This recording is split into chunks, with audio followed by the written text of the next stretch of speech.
Well, firstly, they are often bedfellows, and if you grew up in a dysfunctional home, tragically, you may have experienced both.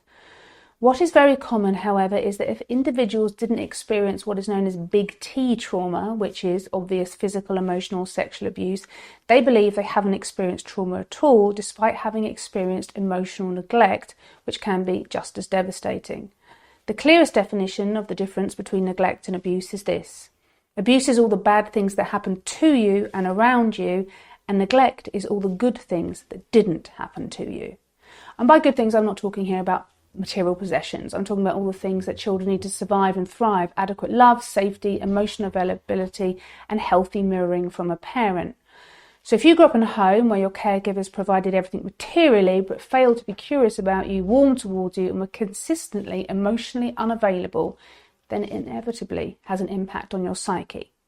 The good news, as always, is that recovery is entirely possible.